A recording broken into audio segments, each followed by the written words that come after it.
Alors, normalement, pour cette partie, on devrait continuer sur l'étude des ressources, le tableau des ressources. Bon. Donc, on a dit l'autre fois qu'on pouvait faire un tableau des ressources avec des noms et avec des coûts, des types, d'accord. Et on peut faire les affectations, c'est-à-dire chaque tâche, il va la faire. D'accord. Donc, il peut, par exemple, elle peut être faite par une ressource humaine, elle peut être faite aussi par un matériel. D'accord. Alors aujourd'hui, on va rebondir un petit peu sur quelques notions. On va rebondir sur quelques notions de tâches. D'accord. Donc je vais voir avec vous ça. Alors, on va rebondir sur les types de tâches. D'accord. Donc on ne les a pas encore détaillés donc, parce qu'on va retrouver le paramétrage des types de tâches à l'intérieur même de MS Project. Donc vous devriez normalement savoir faire la différence entre trois types de tâches différentes. On va voir aussi c'est quoi les contraintes de tâches. Donc, vous pouvez indiquer des conditions de tâches. On va voir quels sont les types de liaisons. Ça, on a déjà vu, mais on va le revoir, type de liaison.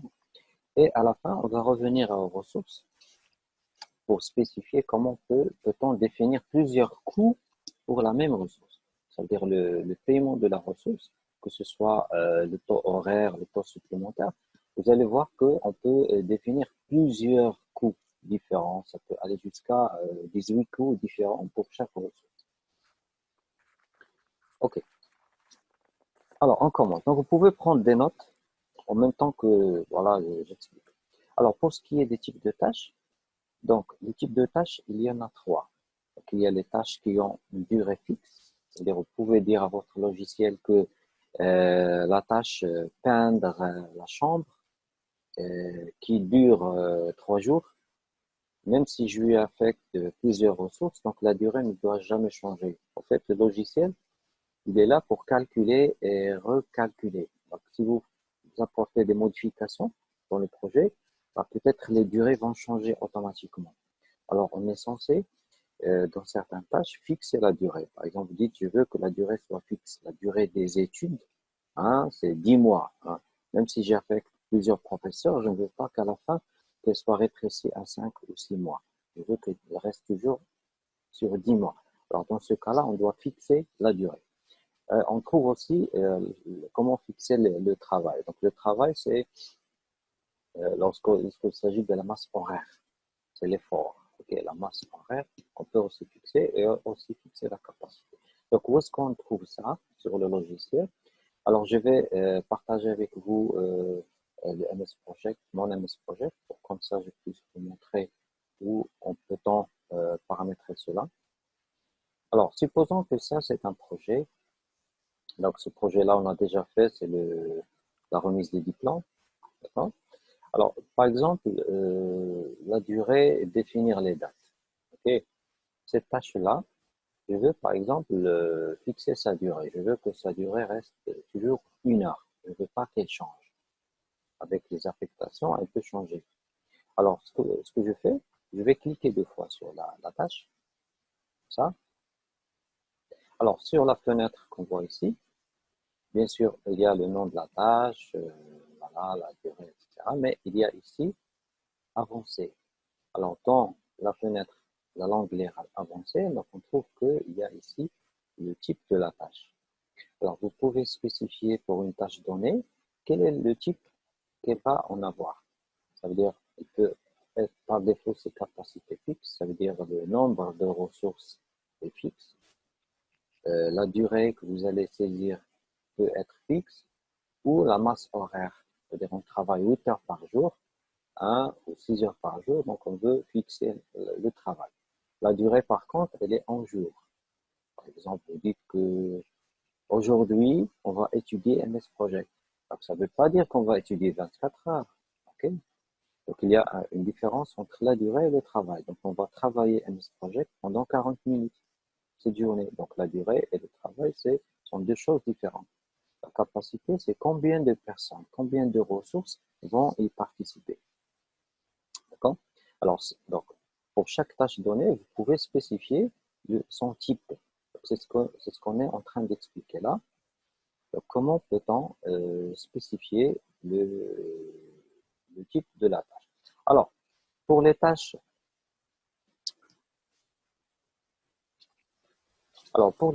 qui peuvent avoir une durée fixe, donc la durée fixe, en fait, c'est quoi?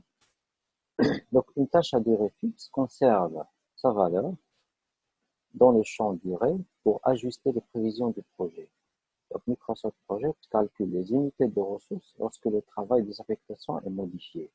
C'est-à-dire qu'il ne va jamais toucher à la durée. Il va toucher aux ressources capacités. D'accord? Par exemple, vous avez affecté deux professeurs, je ne sais pas, pour une journée. Alors, vous dites que la journée, peut-être, ça va prendre 8 heures de travail. Donc, vous ne voulez pas que la journée change de durée. Donc, dans ce cas-là, MS Project, il va changer la capacité. Ça veut dire, au lieu de faire deux, peut-être il va faire deux et demi, il va faire trois professeurs. Okay? Alors, je vous donne là un petit exemple. Vous allez comprendre mieux. Donc, on a deux peintres qui travaillent à plein temps pour peindre les murs. Donc, on veut peindre les murs de votre chambre à coucher. Donc, on a fait appel à deux peintres. Deux peintres. Donc, ils vont travailler durant 4 jours. Ils vont faire le papier peint et la peinture. Par la suite, deux autres peintres sont affectés à plein temps à la même tâche. Ça veut dire à la fin, on a 4 peintres. Normalement, d'accord? Si, donc, normalement, MS Project, il va diviser 4 sur 2 parce que on n'a plus de peintres, on a 4 peintres. Donc, on va faire le travail dans la moitié du temps. Mais si vous avez fixé la durée, alors qu'est-ce qui va se passer? Dans ce cas-là, les peintres ne vont travailler que la moitié du temps. C'est-à-dire qu'ils ne vont pas travailler toute la journée, ils vont travailler mi-temps pour que le MS Project puisse garder la durée de 4 jours.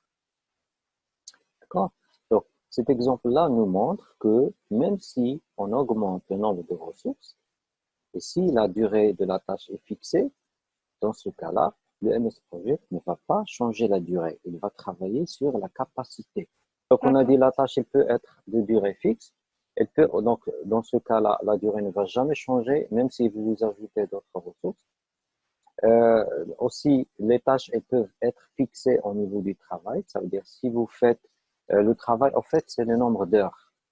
Le nombre d'heures qu'on va consacrer pour une ressource donnée. Par exemple, on a deux peintres qui passent 2 journées de 8 heures sur une tâche. Donc, le travail total est 32 heures. Donc, 8, d'accord? Donc, 2 journées, donc de 8 heures. Ça veut dire 8 fois 2, c'est 16, fois 2 peintres, c'est 32 heures. Donc, la tâche de peindre cette pièce, c'est 32 heures de travail. Alors, lorsqu'on va attribuer le paramètre travail fixe à cette tâche, donc Microsoft ne va pas recalculer le travail. Par exemple, donc, deux peintres sont affectés à plein temps pour peindre les murs en 4 jours. Ensuite, on a affecté deux autres peintres supplémentaires. D'accord? Donc, Microsoft, qu'est-ce qu'il va faire? Il ne va pas toucher sur la masse horaire, il va toucher sur la durée. Donc, il va changer la durée. Au lieu qu'on fait la chambre en 4 jours, maintenant, on va la faire en 2 jours. OK? Et tous les peintres, ils vont travailler 8 heures par jour. Parce qu'on a fixé le travail. Le travail, c'est combien d'heures par jour on va faire. D'accord? Donc, actuellement, on a vu deux paramètres. Il y a la durée. Vous pouvez fixer le nombre de jours d'une tâche qui ne va jamais changer. Vous pouvez aussi fixer la masse horaire du travail. Ça veut dire les 8 heures qu'on a fait dans le calendrier, on peut les fixer pour qu'ils ne jouent pas sur le recalcul du travail. Le troisième paramètre, c'est la capacité. Alors, c'est quoi la capacité? La capacité, c'est le nombre de personnes, le nombre de ressources qui vont travailler. Donc, le type de tâche capacité fixe correspond aux personnes ou aux équipements affectés à une tâche et au montant alloué. Donc, les unités déterminent l'utilisation d'une ressource à une tâche. Les unités peuvent être affectées en pourcentage ou en décimal. Ça, on a déjà vu dans le paramétrage. C'est-à-dire que tu peux affecter un peintre, comme tu peux affecter 100% d'un peintre. D'accord? Alors, le logiciel, qu'est-ce qu'il va faire? Donc, il va soit afficher en nombre de unitaires, décimal 1, soit il affiche en pourcentage. Alors, si on affecte quelqu'un à une tâche, Donc, normalement, elle va afficher soit 100%, soit 1. D'accord? Si elle est affectée à 50%, ça veut dire qu'elle va travailler à mi-temps. Alors, si vous faites ce paramètre dans le logiciel, vous fixez la capacité, alors le logiciel ne va pas jouer sur cette affectation. Il va la regarder telle qu'elle. Okay. Donc, donc exemple, 2 unités entières de ressources peintres sont affectées à une tâche. Donc, on a deux peintres qui vont faire la peinture. Donc, en logiciel, il va nous faire 200%, ou 2 peintres, ou 2. Okay. Par la suite, 2 autres unités, donc on a affecté 2 autres peintres à la même tâche. Alors, qu'est-ce qu'il va faire Microsoft Project? Donc, il va réduire la taille de la tâche à 2 jours. Okay? Donc, il va garder le nombre qu'on a entré, il ne va pas le toucher, mais par contre, il va changer la durée. Donc, si vous fixez la capacité, ou si vous fixez le travail, ou si vous fixez la durée, alors le logiciel, il ne va jamais y toucher, il va toucher les autres paramètres. D'accord? Et tout cela dépend du type de votre projet, le contexte dans lequel le projet il tourne. D'accord? Donc ça, c'est entre guillemets, comment peut-on modifier le type de la tâche? Donc les types de tâches, rappelez-vous, il y en a 3. Il y a 3 types de tâches. Il y a les tâches à durée fixe, les tâches à travail fixe et les tâches à capacité fixe. D'accord? C'est à vous de voir par rapport à chaque type de projet, quel est le paramètre à fixer. Bien. Maintenant, je passe à la deuxième partie. Donc, des fois, par exemple, sur votre MS Project, je reviens à mon MS Project, on peut déterminer des contraintes. Les contraintes, ça veut dire des conditions. Par exemple, définition de la date, je peux dire la définition de la date, elle doit absolument se terminer demain matin. Donc, je dois entrer ça à mon logiciel. Je vais lui dire, tu dois imposer cette règle, hein, une loi, une condition. Je veux la faire entrer, hein, de force. C'est-à-dire, il doit la respecter absolument. On appelle ça une contrainte. C'est-à-dire, même s'il fait des calculs, il va toujours respecter les contraintes que vous allez lui dire. Alors, une contrainte, je clique 2 fois sur la tâche. Alors, vous allez trouver la contrainte ici. D'accord? J'ai cliqué 2 fois. Donc, type de contrainte, vous allez choisir quel est le type. Il doit débuter au plus tôt, il doit se terminer au plus tard, au plus tôt, il doit finir le. Donc, tu entres ici la date, hein, la contrainte que tu veux choisir, que tu veux mettre en place pour la tâche qui a été sélectionnée. Par exemple, une tâche doit finir demain matin. Voilà, c'est simple. Elle doit finir le. Donc, si je valide, je fais OK. Et si j'apporte des changements, il va toujours respecter cette règle. D'accord? Jamais il ne va dépasser la date de fin, il ne va dépasser la contrainte que j'ai mis en place. Donc, si je fais OK, donc il va me dire qu'il y a quelque chose qui ne va pas. Donc là, déjà, elle est terminée à 30. Donc, qu'est-ce qu'il va faire? Donc, il va normalement définir une contrainte continue afin de définir. Donc, il va la définir, il va changer toutes ces dates. OK? Donc, ce que je viens d'expliquer, c'est qu'une tâche peut avoir des conditions ou des contraintes. Donc, définition de contraintes, ça représente les restrictions imposées sur une tâche. Et l'influence la manière dont Microsoft Project calcule les dates du début et de fin des tâches, ceci étant déterminant pour la durée du projet. Par exemple, on peut préciser une date du début ou de fin précise pour une tâche. Tu peux préciser là, tu peux fixer. Donc ça, c'est le deuxième point de ce plan, donc type de tâche, contrainte de tâche. Okay? Alors maintenant, on va rebondir sur les types de liaison. On a déjà vu les types de liaison une fois, rapidement, mais maintenant, on va le voir un peu en détail. Quels sont les types de liaison?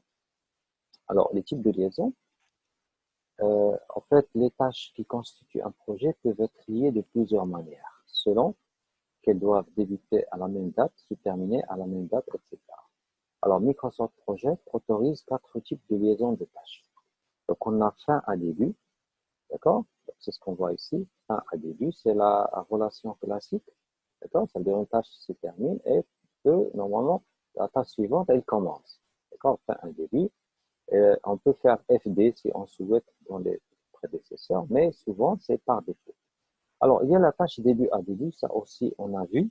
C'est-à-dire 2 tâches commencent en même temps. Donc là, on doit ajouter DD.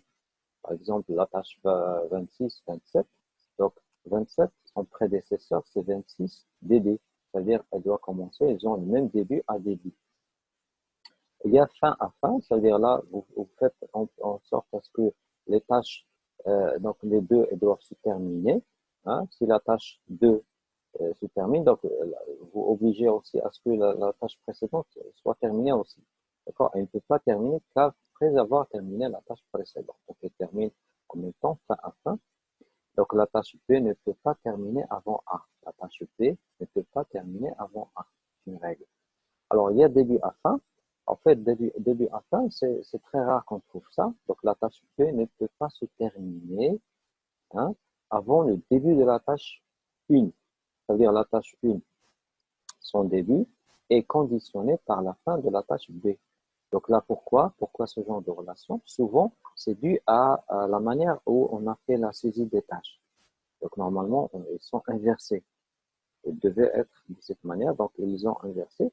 Donc on peut appliquer ce genre de conditions, hein, ce genre de liaison à nos tâches.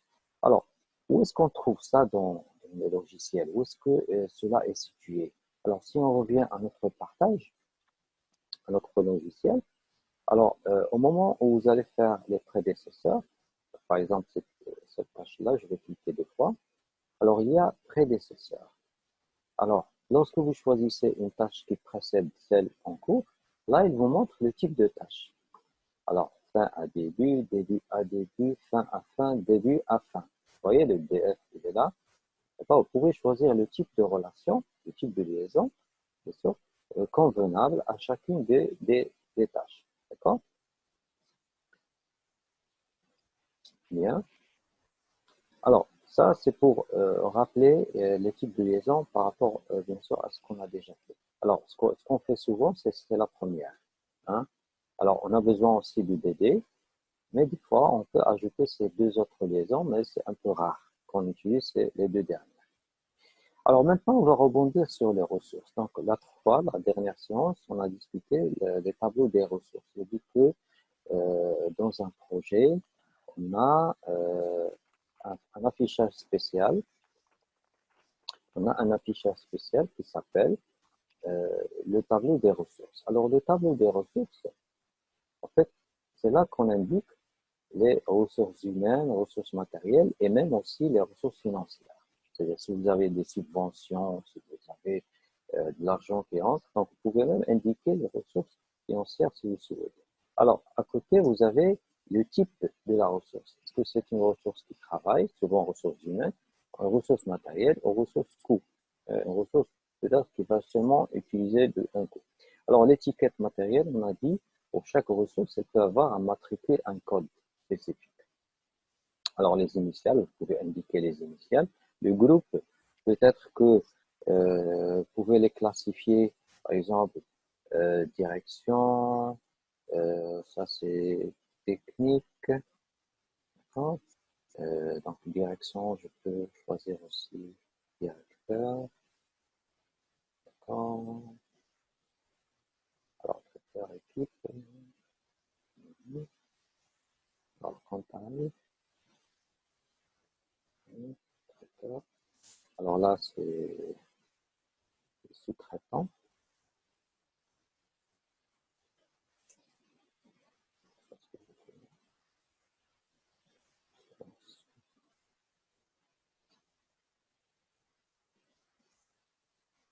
Et donc, sous-traitant.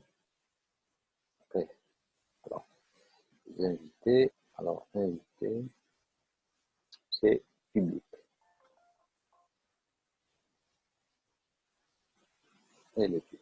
Alors, à quoi ça va nous servir ça? Alors, au moment où on veut appliquer un groupe, donc on peut quelque part choisir groupe de ressources. Vous voyez? Alors, groupe de ressources, ça permet de classifier mes ressources par type. Alors, comme ça, je peux travailler uniquement que sur un groupe particulier et à la fin, je le masque et travaille sur un autre tranquillement. OK? Alors, ça, c'est ça l'utilité de la colonne groupe. Alors, je vais annuler. Alors, la capacité, ça veut dire vous avez combien de personnes? Par exemple, les invités, on va inviter une centaine de personnes. cette cérémonie. On a 20 lauréats, par exemple, un seul directeur, un seul frère. Hein. Le frère, pourquoi? Alors, parce qu'il va faire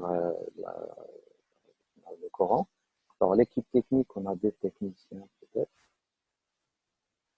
On va faire deux. Alors, le traiteur animateur, 4.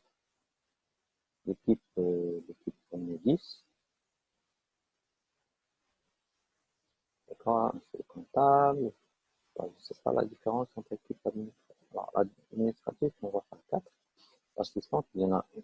Ok. Alors là, vous indiquez les taux, donc le taux standard et le taux horaire supplémentaire.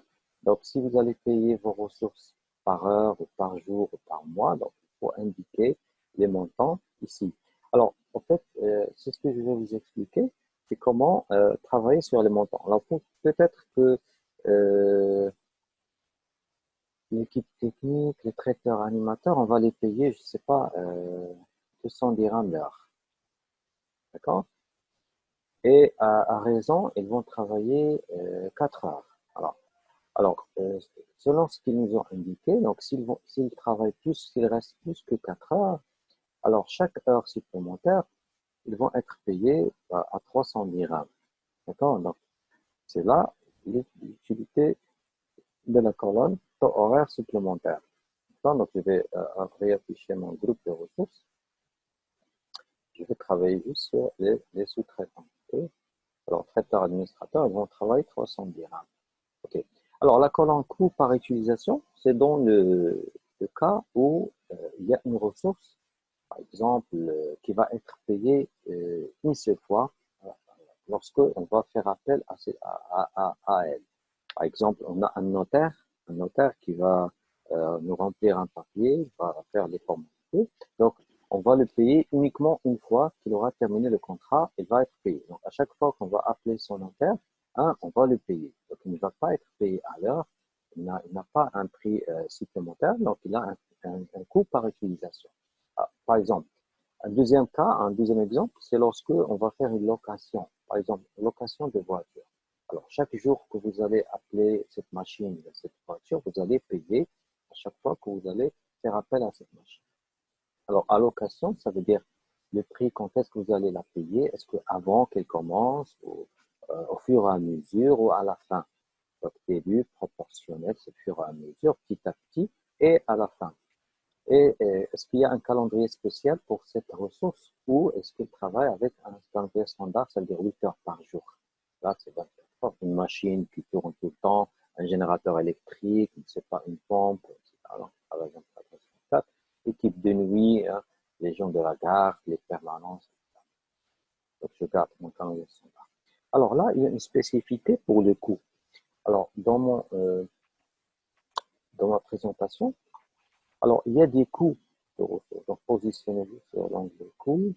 On va voir qu'une ressource, elle peut avoir plusieurs coûts. Donc, on a déjà vu le taux standard, heures supplémentaires, coût par utilisation. Mais on peut aussi définir des catégories de taux. Comment? Supposons que, peut-être par exemple, remarquez ici, un électricien peut être payé au taux de 20 dirhams pour rétablir les raccordements électriques, les murs, etc. Il va être payé au taux B 35 dirhams lorsqu'il doit superviser une équipe de travail. Vous voyez, donc, la même ressource, elle peut être payée avec deux taux différents. Ça dépend de la tâche à laquelle était affectée. Alors, comment vous pouvez dire cela, paramétrer cela à votre logiciel pour qu'il puisse calculer les coûts, bien sûr en relation avec les affectations. Et une chose importante, une ressource peut avoir 25 taux différents. Une seule ressource peut avoir 25 taux différents. Alors, comment peut-on travailler les taux? Alors, je vais vous montrer sur mon logiciel. Alors, supposons que, par exemple, les traiteurs et animateurs, ils ont des taux différents. Ils vous disent, voilà, si on fait cela, c'est le taux 1, si on fait autre chose, c'est le taux 2, etc. Ou, par exemple, aujourd'hui, je vais travailler avec 100 dirhams. Hein. Demain, attention, demain, non. Demain, on va faire 120 dirhams. Bon. Alors, ce genre de situation, il est paramétrable. Je vais entrer dans traiteur et animateur.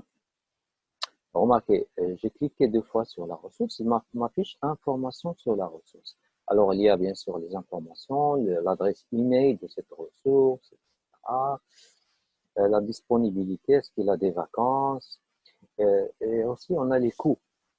Remarquez, il y a A, B, C, D, E.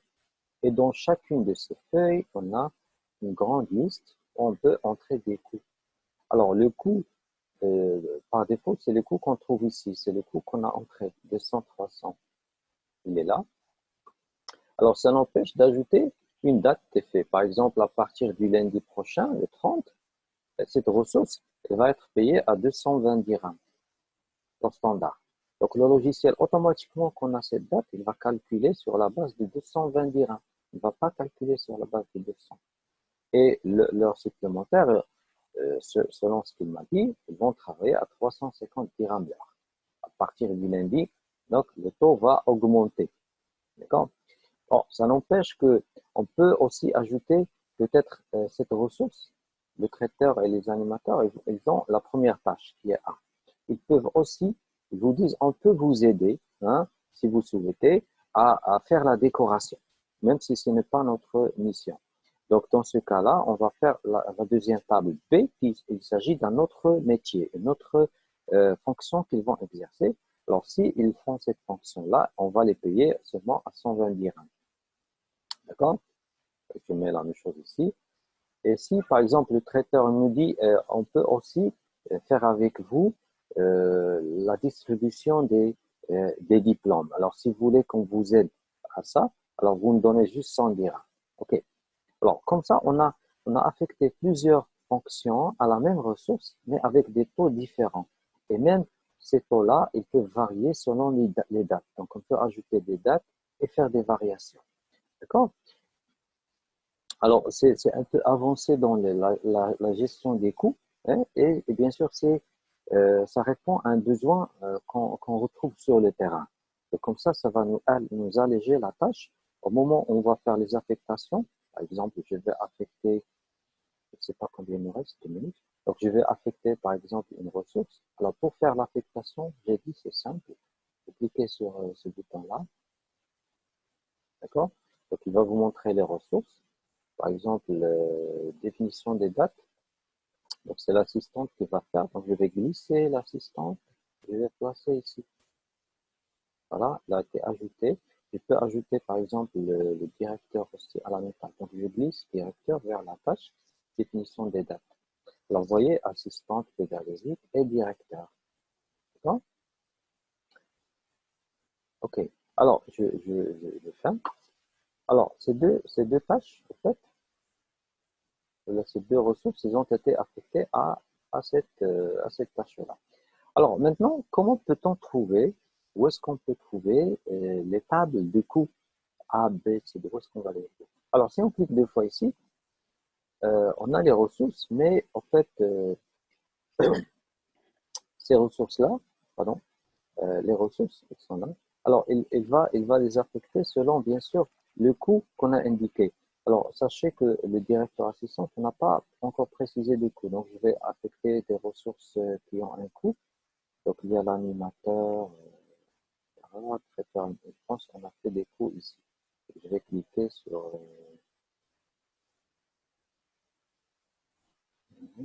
ouais, je la place ici. Alors, je reviens à ma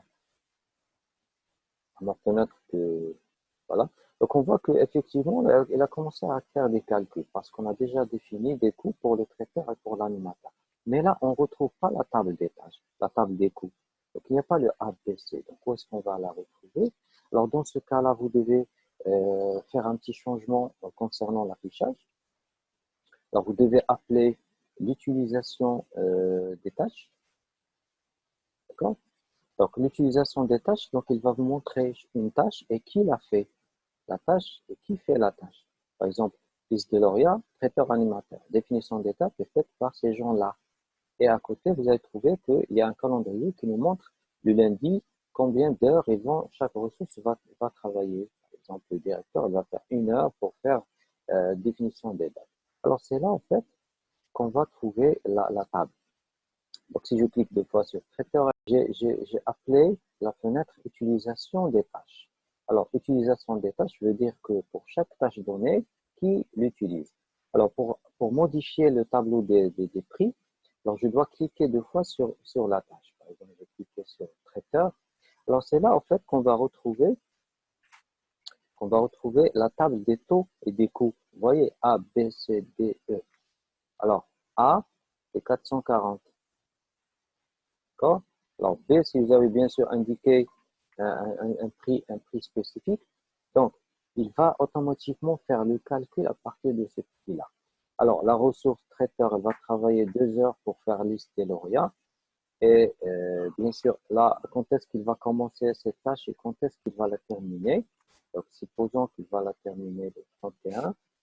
D'accord? Alors, quelle est la table que vous allez appliquer? Et lorsque vous allez faire OK, alors, il va y avoir tout un calcul. Hein. Donc, vous pouvez aussi ajouter des colonnes, par exemple, la colonne coût.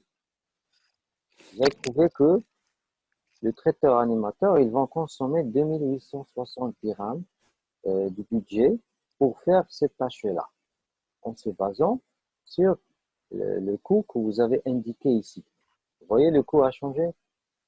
Alors, si par hasard on a fait le B, d'accord, ça a diminué. Donc, il a pris la deuxième table de coûts.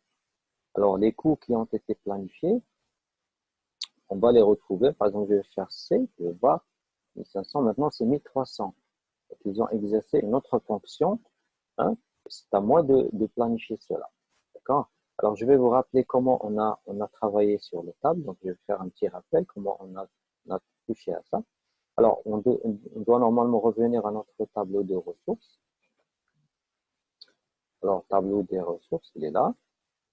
Et dans la ressource spécifique, donc on a cliqué deux fois et on a travaillé les tables des coûts de cette manière. J'ai dit, par exemple, une personne, elle peut exercer la première fonction, elle peut faire un autre métier, un troisième métier, etc. Et dans chaque tâche qu'elle fait, on lui donne un montant différent par rapport à la première. Alors, l'utilisation de ces tables de coûts, ça se fait à partir de l'utilisation des tâches. Donc, vous devez revenir ici. Voilà, vous allez trouver les tâches et les affectations. Vous cliquez sur la ressource que vous voulez changer. Cliquez deux fois et vous changez sa table de tâches. Donc, cette fois, la ressource va travailler avec le tarif A. Et votre logiciel va faire les calculs nécessaires. D'accord?